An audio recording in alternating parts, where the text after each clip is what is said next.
Hello friends, எல்லாருக்கும் வணக்கம். இன்றைக்கி நம்ம நிக்கிஸ் கிச்சனில் நல்ல கமகமன் வாசனையோடு இருக்கிற இட்லி பொடி எப்படி அரைக்கிறது அப்படிங்கிறத பார்க்கலாம். இட்லி பொடி கண்டிப்பாக எல்லாத்து வீட்லேயும் இருக்கும். நமக்கு வந்து சட்னி சாம்பார் வைக்க முடியாத டைமில் சட்டுன்னு நம்ம இதை தொட்டு சாப்பிட்டு போயிடலாம். இட்லிக்கும் தோசைக்கும் ரொம்பவே அருமையாக இருக்கும். ஏன் ஈவன் ஊத்தாப்பம் அப்புறமா சாதத்து கூட நம்ம பிசைஞ்சு சாப்பிட்றதுக்கு ரொம்ப நல்லாயிருக்கும். இதை பார்த்திங்கன்னா நிறைய வெரைட்டி ஆஃப் இட்லி பொடி இருக்குது. நம்ம வந்து பூண்டு வச்சு பண்ணுறது, கருவேப்பிலை வச்சு பண்ணுறது, எள்ளு வச்சு பண்ணுறது, அப்புறமா நிலக்கடலையெல்லாம் வச்சு பண்ணுறது எல்லாமே நம்ம சேனலில் வரிசையாக அப்லோட் பண்ண போகிறோம். இது வந்து பேசிக்கான ஒரு இட்லி பொடி, ரொம்பவுமே டேஸ்ட்டாக இருக்கும் நீங்கள் கடையில் வாங்குறத விட. இதை செஞ்சு வச்சுக்கிட்டோம் அப்படின்னா கிட்டத்தட்ட 2-3 மாதம் வரைக்கும் கெட்டு போகாது. செய்கிற டைமும் ரொம்ப கம்மி தான். வாங்க வீடியோவில் பார்க்கலாம்.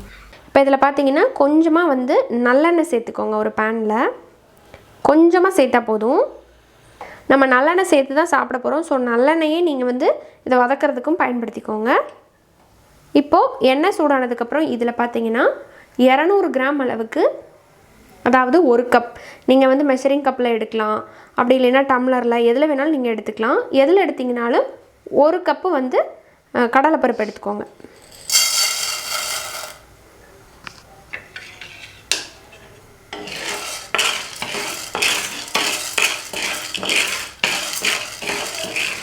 இது வந்து நல்லா பொன்னிறமாக வறுபடணும்.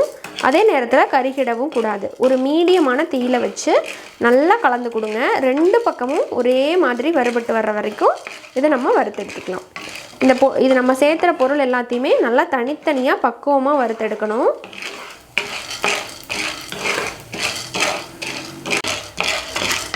இப்போ பாருங்கள், பருப்பு வந்து நல்லா வறுபட்டுருச்சு, நல்லா வாசனை வந்துகிட்டு இருக்கு. நான் வந்து அடுப்பை இப்போ ஃபுல்லாக சிம் பண்ணியிருக்கிறேன். இந்த மாதிரி பொடியெல்லாம் பண்ணுறோம் அப்படின்னா அதோட டேஸ்ட்டே வந்து இந்த வறுக்கிறதுல தாங்க இருக்குது. ரொம்பவும் வறுத்துடக்கூடாது, அதே நேரத்தில் முன்னாடியே எடுத்துட்டோம்னாலும் உங்களுக்கு அவ்வளோ லைஃப் வராது, டேஸ்ட்டும் நல்லா இருக்காது. ஸோ பக்குவமாக வறுத்தெடுக்கணும். பாருங்கள், நல்லா பொன்னிறமாக வந்துட்டுருக்கு. இப்போ இது சரியாக இருக்கும். நான் வந்து இதை வந்து ஒரு பிளேட்டில் மாற்றி எடுத்து வச்சுக்கிறேன். அடுத்ததான் மறுபடியும் கொஞ்சமாக எண்ணெய் சேர்த்துக்கிறேன்.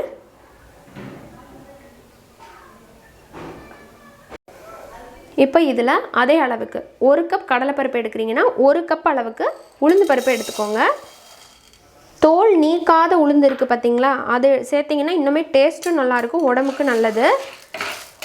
இருந்தால் போட்டுக்கலாம், அப்படி இல்லைன்னா இந்த மாதிரி தோல் நீக்கின உருட்டு உளுந்தும் சேர்த்துக்கலாம். இதுவும் அதே மாதிரி பொன்னிறமாக வறுபட்ட வரைக்கும் நம்ம இதை வறுத்து எடுத்துக்கலாம்.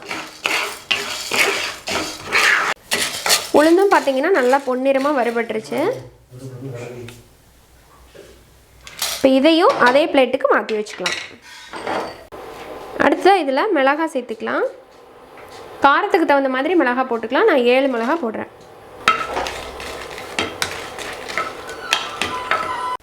இப்போ மிளகாயும் நம்ம அதே தட்டில் மாற்றிக்கலாம். அடுத்ததாக இதில் நம்ம எள்ளு சேர்த்துக்கலாம். எள்ளு வந்து 1 டேபிள் ஸ்பூன் அளவுக்கு போட்டால் போதும். 1 கப்பு நீங்கள் வந்து கடலைப்பருப்பு உளுந்து பருப்பு போடுறீங்க அப்படின்னா 1 டேபிள் ஸ்பூன் அளவுக்கு மட்டும் எள்ளு சேர்த்துக்கோங்க. வெள்ளை எள்ளு, கருப்பு எள்ளு, 2ல் எது வேணாலும் யூஸ் பண்ணிக்கலாம். இது நல்லா படப்படப்படன்னு பொரிஞ்சு சவுண்டு வரும். அந்த ஸ்டேஜ் வரைக்கும் அதை நல்லா வறுத்துக்கலாம். இப்போ பாருங்கள், நல்லா பொரிஞ்சிருச்சு. இப்போ பாருங்களேன், இந்த அளவுக்கு நல்லா வந்து இந்த எள்ளு வந்து வறுபட்டுறணும். எள்ளு மட்டும் ரொம்ப கவனமாக இருக்கணும். கசந்துருச்சு அப்படின்னா டோட்டலாக பொடியே வேஸ்ட் ஆகிடும். ஸோ இது வந்து சரியாக இருக்கும். நான் வந்து மீடியம் டு லோ ஃப்ளேமில் வச்சு தான் வறுத்தேன். இது கரெக்டாக இருக்குது. இப்போ இதையும் அதிலே மாற்றிக்கிறேன். அகைன் வந்து கொஞ்சம் நல்லெண்ணெய் சேர்த்துக்கலாம். அடுத்ததாக நம்ம வந்து கருவேப்பிலையை போட்டு நல்லா வறுத்து எடுத்துக்க போகிறோம். இதில் இருக்கிற அந்த ஈரப்பதெல்லாம் போய் நல்லா மொறுன்னு பொரிய விட்டு எடுத்துக்கலாம்.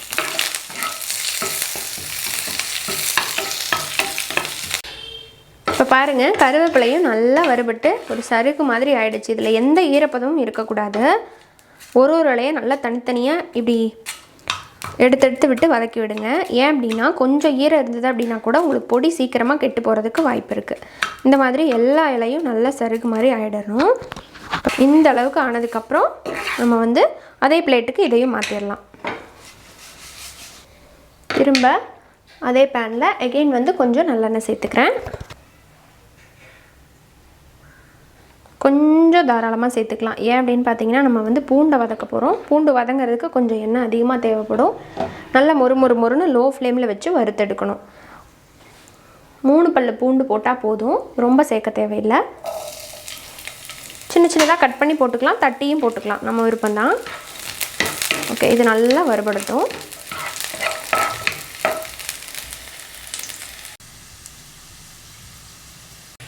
இப்போ பூண்டு பார்த்திங்கன்னா நல்லா வறுபட்டு எடுத்தாச்சுங்க. இந்த ஸ்டேஜ் வந்து சரியாக இருக்கும். ரொம்ப விட்டோம்னாலும் கசந்துடும். இப்போ பாருங்கள். இப்போ இதையும் நம்ம அதே பிளேட்டுக்கு மாற்றி வச்சுக்கலாம்.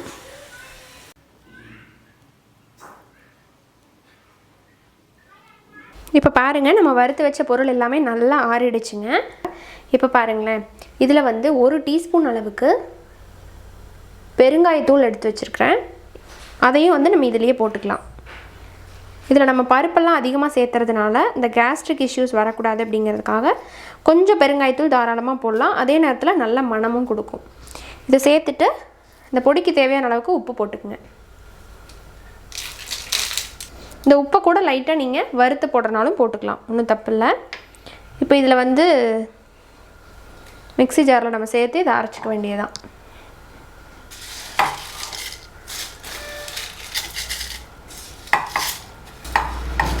இந்த பூண்டை மட்டும் கடைசியாக நம்ம போட்டு அரைச்சிக்கலாம். இதை ஓரமாக வச்சுட்டு மிச்சம் எல்லா பொருளையும் நீங்கள் போட்டு அரைச்சிடுங்க.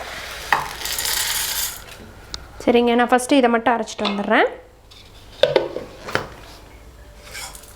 இப்போ பொடியை அரைச்சிட்டு வந்தாச்சு. வாசமாக இருக்குது. இப்போ பாருங்களேன், இதில் வந்து நம்ம எடுத்து வச்சுருக்கிற அந்த பூண்டையும் சேர்த்து அரைச்சிக்கலாம். பூண்டு அப்படியே நல்லா மொறுன்னு ஆயிடுச்சு பாருங்கள்.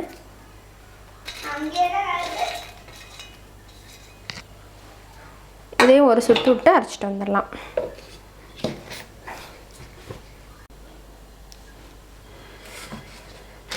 அவ்வளோதாங்க. பொடி பாருங்கள் எப்படி இருக்குன்ட்டு.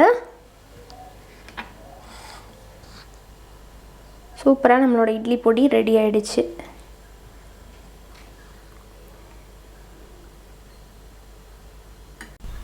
அவ்வளோதாங்க. இப்போ நம்ம இட்லியோட இந்த பொடியை வந்து சர்வ் பண்ண போகிறோம். இந்த பொடி பார்க்குறதுக்கு கலர் இப்படி தான் இருக்கும், பட் டேஸ்ட் வந்து ரொம்பவுமே சூப்பராக இருக்கும். நீங்கள் கடையில் வாங்குறத விட ரொம்ப அருமையாக இருக்கும். இப்போ இதில் நம்ம நல்லெண்ணெய் சேர்த்து சாப்பிட வேண்டியது தான். நம்ம சட்னி சாம்பாரெல்லாம் எதுவும் செய்யாதப்ப இது ரொம்பவே நமக்கு கை கொடுக்கும்.